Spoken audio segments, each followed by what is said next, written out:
asset management, you're putting those numbers into life or Mm-hmm. keeping them alive with your business plans and whatnot. But for sure, even like I tell my raisers, if anybody's like raising money, you need to be able to look at these numbers and know what it's telling you.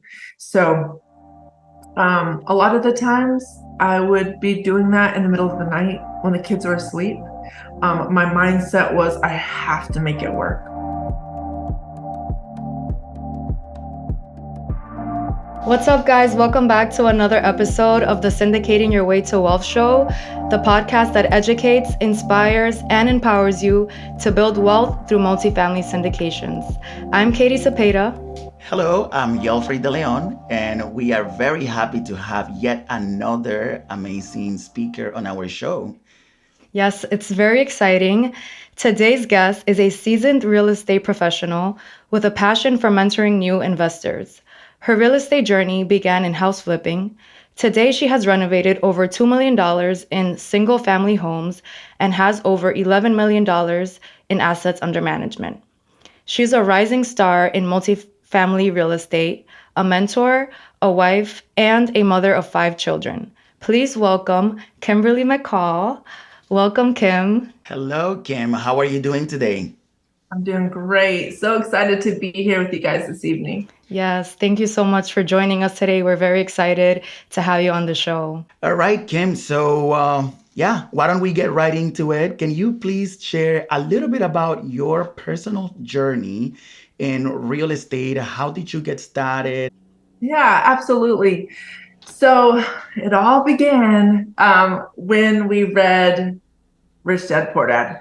Like everyone says, it was that purple Bible in the beginning, and it sure was. It was for us. This was the first book that my husband and I both read. And he was like, he read it first, and he's like, you should really read this. It sounds amazing. And meanwhile, I think we probably had 3 kids then, maybe going on our fourth. We were a single family income. And then with all of our many children. So it all sparked when we realized like we need more income.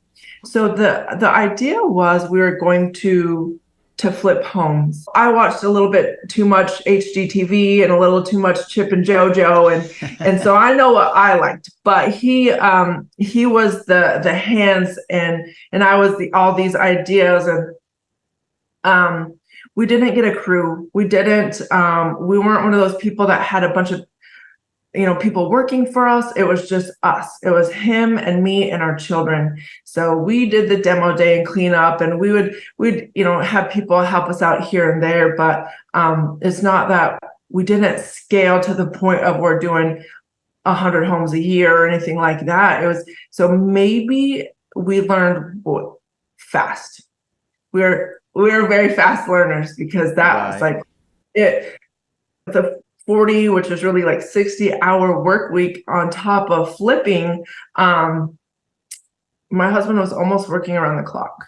He Wow. lived off energy drinks. It started to affect his heart. And so this is where like sometimes this part of the story doesn't get shared. Like he'll share my part of the story, that I was having a baby and my body was sick. I don't know, it's called cholestasis. So I was dealing with health issues in pregnancy, but he was dealing with heart issues because he's drinking so much energy drinks. And they said it's this AFib and you really need to slow down on that, or they might have to put some kind of a heart thing in. And he was like still in his 20s then. He's younger than I am. So it was like, what? Like, no way. So I realized like we cannot flip anymore because it was taking him It was away. taking a toll on his health, basically. Wow. Yes, like, and Yeah. that's the part. Yeah, like I don't tell that part enough. That drove us to though, like it drove me for sure. Like I need to research. I was researching multifamily education groups, and I've went through a few. When you have a one income home and one like and many mouths to feed, like I didn't make that decision lightly. So I was doing my research on education groups, and I remember coming across this one I was going to be in Seattle. And so we attended. We definitely, we chatted about this a little bit earlier. It's a part too that I don't share. It just doesn't come up in conversation. Like, we went so all in. We sold our home. We moved into I think it's like a 26-foot pull along RV. And we backed that sucker right up next to a flip we're doing. It's a really big flip. It wasn't a flip, let's just be honest. It was a complete remodel. The only thing that was left was the exterior bricks. Like, we completely gutted the whole inside. And so it was a long process. And so we lived right next door to this flip. We another, like, there was like sacrifice, and maybe we'll get into it later too, but I just remember, like, our mindset was like, we are going all in, and we bought into mentorship. I believe in education. I believe of learning from other people's mistakes. And so we bought into mentorship too. And we went to this 3-day, and we heard a guy talking on stage and quoting the same books that I just read, and these mindset quotes of the people I just finished that book, and I was the only one in the class. Like, have you read this book? And I'm like, yeah, I did. Have you read this book? Like, yeah, I read that book. And I was like, this is what I'm looking for. Like, these are the people with this mindset and these values and these beliefs, and this growth is what I was searching for, in addition to the multifamily, because that brings passive income that we're looking for. Yeah, wow, this is very powerful, Kim. So thank you. Thank you so much for sharing that, especially. And, let me just recap some of what you mentioned here, because I think that is very important that our listeners listen to this. So here is Kim, mother, of 5 kids. She is a wife. She is going, she and her family are going through some health issues, but yet she needs to look for another way to make income, because she can't just survive on a 9 to 5. And they decide to sell their home, basically live in a trailer for some time, right? So that they can save some money, and so that they can buy into this mentorship program that will teach her eventually, some real estate, uh, material that she will eventually use to create her now successful business in real estate. That's powerful. So yeah, just to basically just put it out there, that sometimes some people think like, oh, I have limitations, or oh, I'm gonna do this when I have money, when I don't have obstacles. But in fact, you have to make sacrifices in life to really, make it out there. So, really excited, Kim, for you to be here. I know that this is gonna bring a lot of valuable content to our listeners today, especially as it comes to, basically, um, overcoming obstacles and staying focused on your journey. So that's amazing. Thank you. I'm super honored.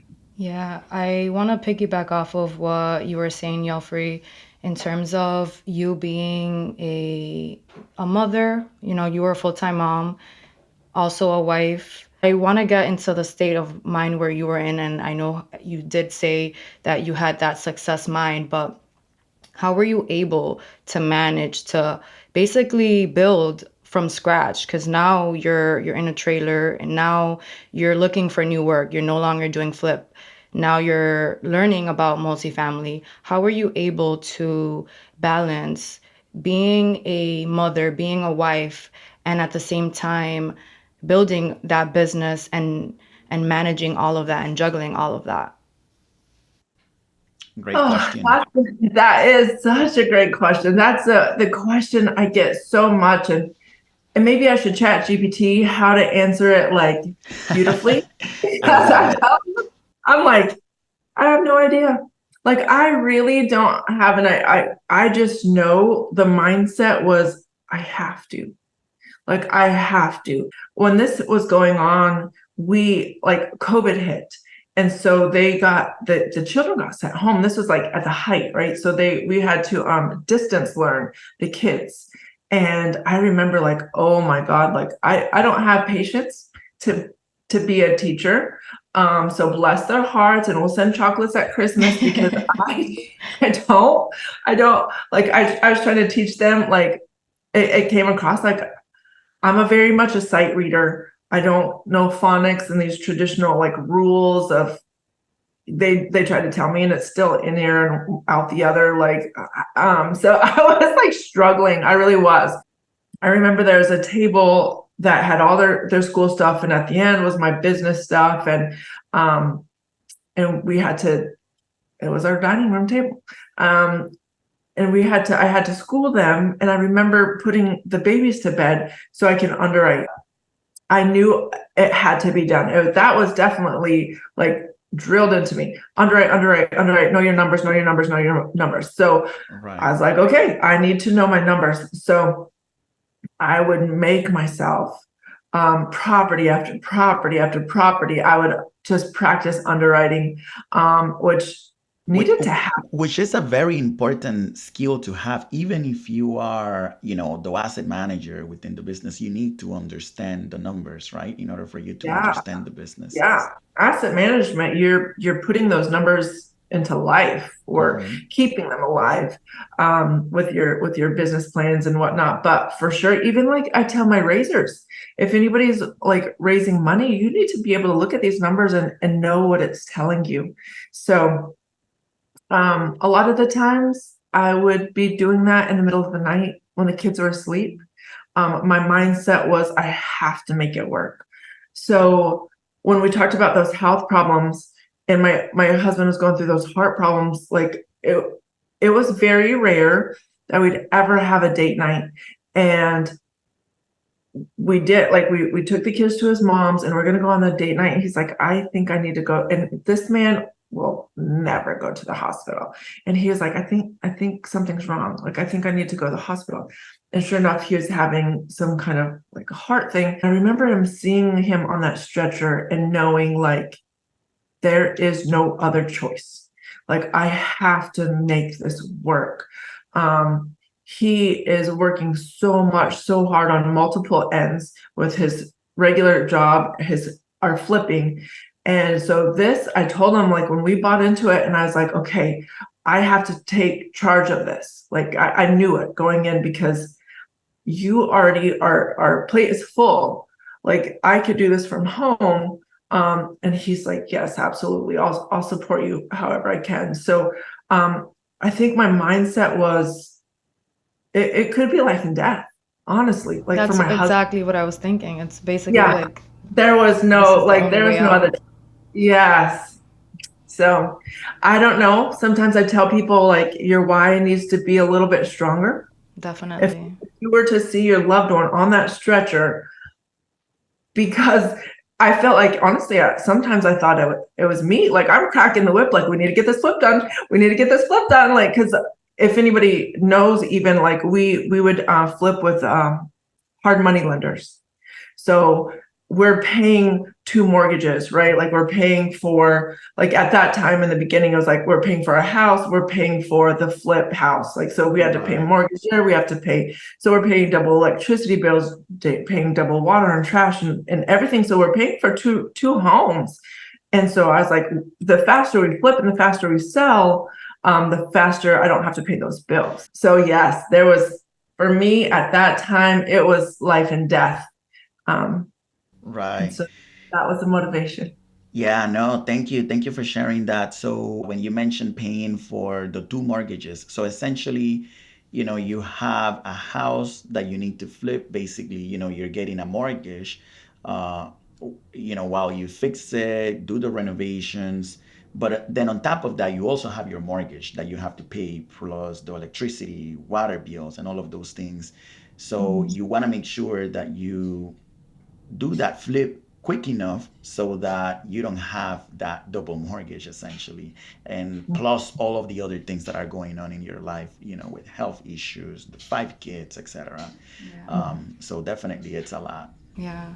And one thing that I can take away from what you said for those who are basically in a place where they need that motivation or they want to know how can they juggle whatever it is that they're going through. I know every life is different, but basically how bad do you need it and how bad do you want it, and focus on your why. Is your why big enough?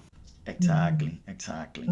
We know personally because we are part of the same network, we are part of the same mindset group. You are a coach, mentor for rising real estate investors. Can you expand a little bit more on your role? What does it entail? What exactly do you do? And yeah, just tell us a little bit more about that. I want to be able to share this with as many people as possible and let them know, they can do it. And so I came on as a coach. My whole idea was to get on with the new investors and just keep encouraging them. So I really had taken on, we kind of advocate for doing what you love, like what do you actually enjoy doing. So I started taking over like the networking calls, and that's what we do for our investors that come on and they want to, like, maybe they're too shy to go out and network outside of ours, so come here and come practice. And for me, when I started, although my husband was very supportive, I was still very much alone. Like, when I had first started, for the first year I was alone. Like, I didn't have partners. So when they started the networking call, I was like thrilled. I remember, like, that was still before, and I didn't work. Like, I put my face on. I was gonna get on camera and talk to people, right? Like-minded. Again, I found my tribe where people had the same values and people were reading the same books, right? So that was the people I wanted to talk to. I wanted to talk to like-minded individuals, people that are in this grind, that are and that was even before coming from the student perspective. So now I get to be the one that's helping run those calls. And so I loved it. It became my baby. And then even then, from then it transpired into sponsor relationships, and I bring that to the investors. Like, hey, that I think helped me. Like, when we prepare ourselves to run with these high performers, like, what can I do to make people better as well? So I'm going to help you guys learn how to work with these high performers. So when you get there, like, you can take off and you can run with them, and they're not trying to walk with you or hold your hand, or they're not trying to teach you any, like, get that here, get that base here, and let us teach you here. Then when you get here, you can run, Totally. soar. So that's what I do now. Just like the networking with the sponsors, those are the two calls that I just like took on as mine, and I love them. But meanwhile, I still do accountability calls, any kind of mindset trainings that, like, people come to me oftentimes and like, Kim, I don't know what I'm good at. I don't know what my skills are. So we talk about, what is your background? What do you enjoy doing, and things like that. So it's a lot of mindset coaching as well. Right. Thanks for sharing that. And I guess we'll stay on this topic because there's a lot of things that you mentioned that we want to unpack for our listeners. Since you work with new investors that are just starting out, what's a common challenge that you notice that these investors have, and what advice would you give them? Oh, that's a good one. We get often, too many times, it's always like, well, I don't have any real estate background. I don't know, like, what to do. I've never done anything in real estate. And it's like, it's okay. It's perfectly okay. We all had to start somewhere.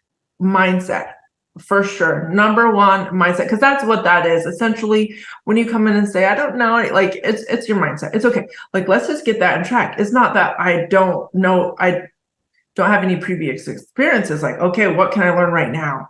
Having that growth mindset. Yes. And the company I work for is like multifamily mindset. And the reason why I love that is because I want to learn all about multifamily. But this mindset piece is what I needed. Like, that is what I needed. For the longest time, that was my story. I'm just a stay-at-home mom. I haven't worked for 11 years. And that was my story. And I'd come up with these excuses like, oh, well, I don't know spreadsheets and I'm getting on and I'm trying to underwrite and I'm messing it up. And it was always user error every time the numbers were, I'm like, Right. something's wrong with this spreadsheet. No, it was me. But that's okay. Like, again, that why. And if I'm looking at my why, like it's life or death, I will figure it out. I Right. will figure it out. So it's like the mindset is the key that we all just need. Like if you have this and you can unlock that door, I promise you. So that is what I think a lot of people coming in are up against, is just our own head trash and how to push past that.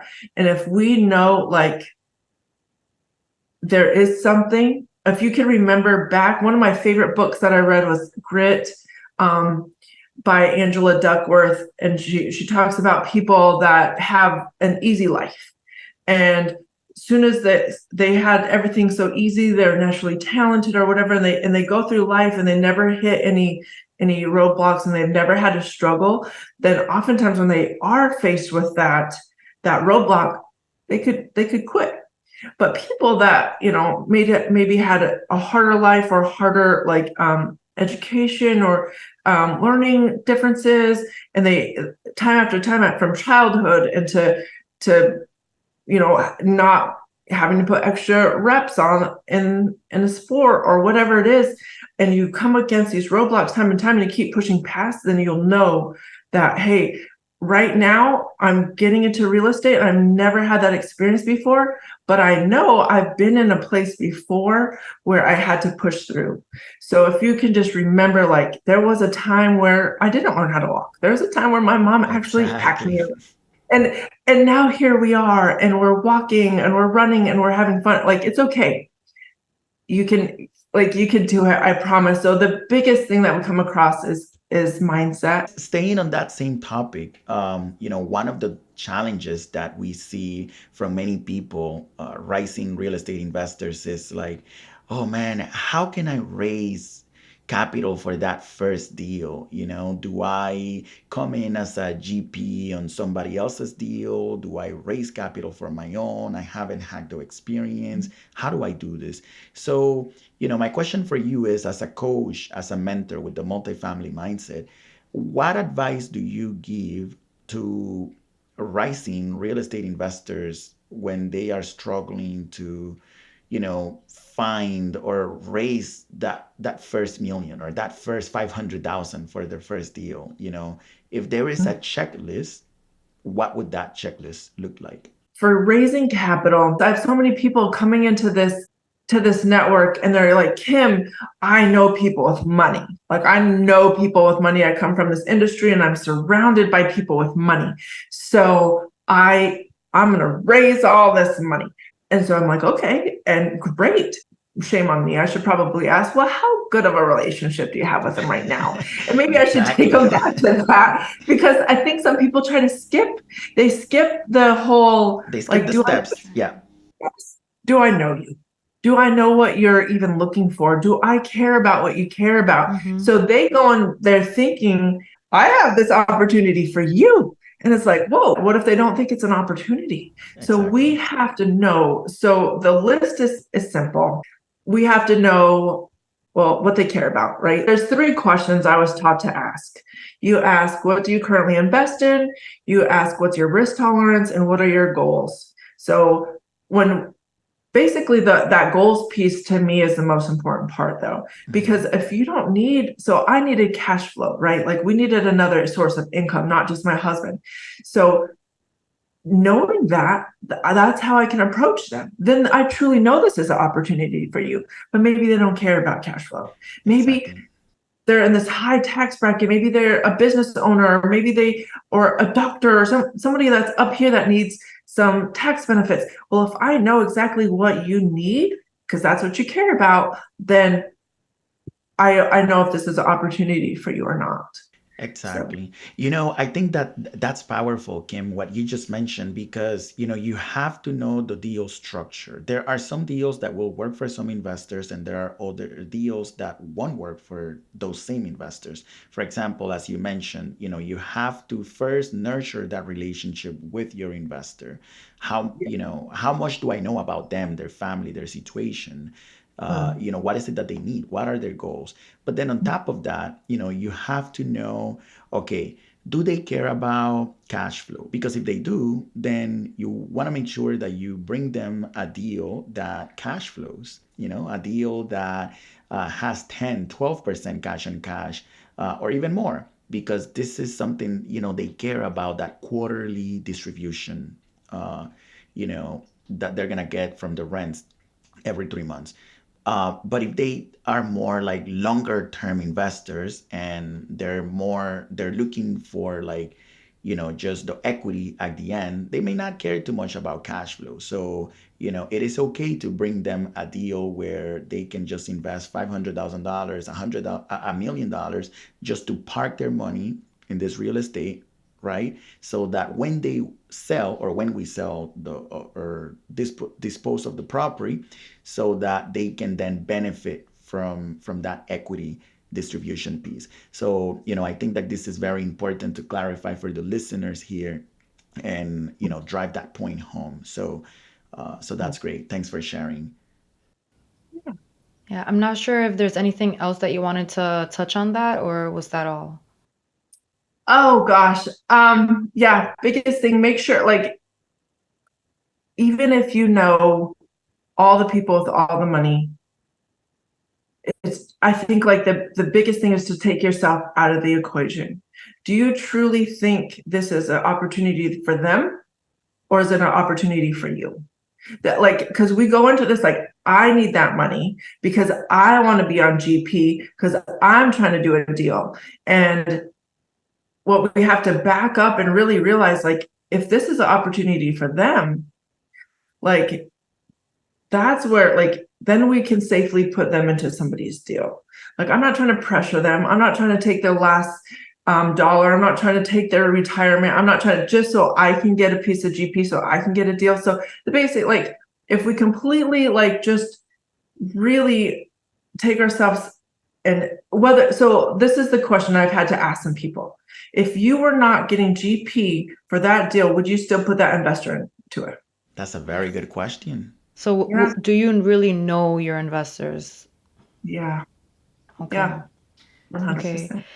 All right. So, to wrap up, our last question is there any projects that you have coming up for you and your team? Things are I coming. love I that. can't share yet, Okay. but as far as keeping in touch, just social media, I'm probably the most active on Facebook. I have an Instagram. Don't message me there because I never reply. Um, I have a LinkedIn, and I might look at that once a month, and I need to get better. I was told by very, very experienced capital raisers to get good at LinkedIn. Um, but it's something I haven't prioritized yet. So definitely Facebook. Okay. So, Facebook is the best way to connect with you then. Yes. And what's your Facebook? Can you let our listeners know how they can find you there? Yes, it's Kimberly A. McCall, like A as an apple. There's a lot of Kimberlys. I made sure to a lot of Kimberly McCalls. I made sure to verify it. I have a Okay. blue check mark. My kids think I'm a nerd for that, but I love it. So that's gonna be. You'll see my 5 kids. They're an asset. Don't let them I float. I Like, love that. I love that.